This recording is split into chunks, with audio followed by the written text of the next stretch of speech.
Have you ever noticed that almost every conversation you have with the narcissist feels like a competition? Hello and welcome to my channel. My name is Lisa, and in this video, I want to address why conversations with narcissists are so difficult and why they feel less like actual conversation and more like a competition. Narcissists have a grandiose sense of entitlement, and they truly believe they're more special than others. Therefore, whatever they have to say is more important than what anyone else has to say. You know, there's a phrase that basically says the reason that you have two ears and one mouth is because you need to listen twice as much as you need to speak. Because when you're listening, you're gaining information, you're learning about someone or something, you're increasing your knowledge and your understanding. Narcissists don't think anyone has anything to teach them. There's nothing more they need to learn. Rather, you need to listen to them because they're the teachers, the mentors, the gurus. When the narcissist is in the love bombing stage, they're listening to you more than they ever will again, ever in the relationship. They have to. They're learning about you. They're figuring you out. They're gaining information about your vulnerabilities, your insecurities. They're getting you to tell them your deepest secrets.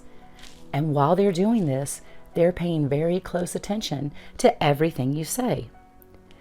During this time, you, as the unknowing victim, are feeling seen. You're feeling heard. You're even feeling validated by the narcissist's attention. It feels like they're truly interested and that they really care about you. Love bombing for the victim is the best part of the relationship. Even though it's fake, the victim doesn't know that yet, so it feels wonderful. Love bombing for the narcissist is the most exhausting part of the relationship. The only thrill they get here is the thrill of the chase, the thrill of ensnaring the victim, the acquisition of a new toy. They're not falling in love. They're focused on getting you to fall in love with them. And this gives them a sense of satisfaction, of accomplishment. They like that feeling, but they hate the effort that they're having to put into this new pursuit because in the back of their minds, they're waiting for you to become dependent as soon as possible in some way, dependent upon them, especially for their attention, so that they can get to what they really enjoy, which is slowly pulling the rug out from under you. Now, if you're already out of the relationship, more than likely you can now look back into the beginning of that relationship and clearly see just how attentive they were at first and how that slowly faded away over time. At first, they seemed interested in everything you had to say. They might have even complimented you on your profound insights. They might have praised your intelligence. But as time passes, they seem to agree with you less and less, even about subjects that you previously agreed upon. And then you find yourself feeling drained after having conversations with them. You find yourself arguing more and more frequently. Conversations feel challenging, like you're in a competition. Questions from them that once seemed like genuine getting to know you questions now feel more like interrogations. Have you ever had the experience of trying to have a simple discussion with the narcissist and they're firing questions at you? And even as you're answering the question, they're not really listening because they're too busy firing yet another question at you. And again, those questions feel like an interrogation. Well, at this point, you are well into the devaluation stage of the relationship, because once the narc has started to interrogate you, they no longer trust you. And not that they ever truly did, because they know they can't be trusted, so they assume you can't be trusted either. They know they lie, so they assume you do too. But now they've begun to pick you apart. You have, unbeknownst to you more than likely, you have fallen off the pedestal that they placed you on, and now they're looking for what is wrong with you. Narcissists don't have healthy relationships. Their relationships are more like transactions or competitions. Conversations to narcissists are not about true, authentic communication. They are competitive, and the narc needs to win every competition. So when the narcissist can divert the conversation to whatever they want to talk about, usually having something to do with them, they feel like they've won. When you attempt to discuss something that the narc did or said that bothered you, and the narc can deflect that topic of conversation off of themselves and off of their behavior, turn the tables around on you so that now you're defending yourself, they feel like they've won. When the narc is able to engage you in a circular argument and upset you or frustrate you into giving in or giving up, they feel like they've won. When the narc is able to twist your words, gaslight you, and get some kind of an emotional response from you, especially if that response is you being upset, crying, and in tears, they feel like they've won. Normal, healthy people engage in conversations with others for understanding, for finding solutions to conflicts and problems, or just for the sake of communicating. Narcissists engage in conversations for the same reason they do anything else: power and control. How many times did you start out having a perfectly normal conversation with the narcissist, and before you knew it, it had turned into an argument or even an out-and-out battle over something ridiculous?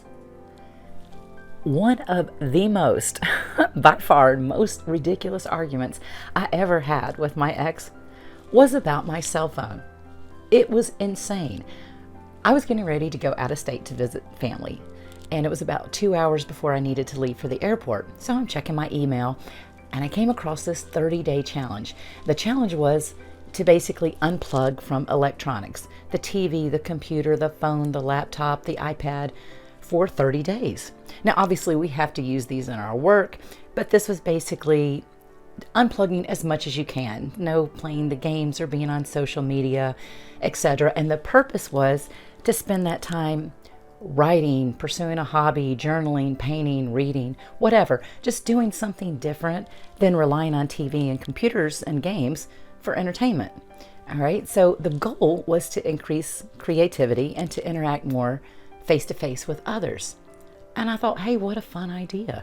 And I pointed this out to my husband, telling him I planned on doing this challenge when I returned home from my trip. I had no idea how much I was going to regret saying this, because my husband responded by saying, I should just go ahead and start right now. And at first I thought he had to be joking. He knew I was leaving for the airport soon and I was traveling for the next week, but he wasn't joking. He began to lecture me, telling me that the signs and the synchronicities from the universe were right there, to telling me that I need to do this right now, and I just wasn't seeing the signs. I can't believe I tried to explain to him all the reasons why traveling without a phone wasn't a good idea, and the thought of doing it was stressful. It's just going to make everything harder. So he turned that around and told me, no, Lisa, the reason you're stressed out is you're thinking about not having your phone, and just the thought of you not having your phone is showing that you're addicted to your phone. Yeah, and this from the guy that keeps his phone on his belt constantly and had it beside him at the dinner table, on and on and on. Okay, so the more I tried to explain, the more he chastised me and he ridiculed me. And he did this until I was so frustrated and upset, thinking that he just didn't understand, that finally I just broke down and cried, and I was literally in tears.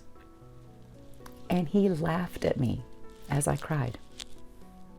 So as I'm looking at him with tears in my eyes, obviously upset, he's smiling and saying, see, you're so addicted to your phone that even the thought of not having it is making you cry. And I'm like, no, you acting this way and speaking to me this way is what is making me cry. And of course, I ended up leaving for my trip unhappy and totally confused about his behavior, which is what he wanted. After I left, he even posted this whole incident on Facebook, mocking me publicly. I was devastated. I was very hurt. I couldn't understand why he was doing this. I mean, we hadn't been fighting. We'd had a wonderful morning. I made us breakfast. There's no arguments. Everything's great. And I had just been happy and excited to go visit my family. I didn't get it. Not until later, once I kind of figured it out, that Narcissists hate seeing you happy unless it involves them. So he saw me happy, and my happiness had nothing to do with him. So me leaving him to visit my family and being happy about it actually made him angry because my attention was not solely focused on him at that moment. So the first opening that I unknowingly gave him to sabotage my mood, well, he took it. He knew he couldn't control the fact that I was taking a trip. So instead, he chose to control how I felt. And he did that by turning this simple conversation into a competition. One that I certainly didn't sign up for. I never saw it coming. And he felt immense satisfaction in knowing that he had upset my mood, that he had sabotaged my happiness. So in his mind, he won. Now, whenever I tell this story about this cell phone and I hear myself repeating the words he said to me, I still think to this day, this is the most ridiculous thing I have ever engaged in an argument about. Oh my God. Never in my life have I ever had as many senseless arguments than I had with my ex-husband. I would even feel ridiculous telling people about the stupid things that he would start arguments about. I mean, how did me saying that I was going to willfully unplug from electronics become him accusing me of being addicted to these electronics? It was bewildering. Narcissists can literally find a way to argue about anything and everything. How many times have you made a simple comment or a simple statement and it turned into a battle? How many times have you come out of a conversation with a narcissist feeling emotionally exhausted and drained? How many times did the conversation make things worse, not better? How many times did a conversation with them make you feel like you were in a competition that you never signed up for? How long did it take for you to realize that it's impossible to have a mature discussion with a narcissist about anything? Let me know your thoughts and experiences in the comments. I'm interested. Love to hear. And as always, thank you all so much for listening, and may your day be blessed.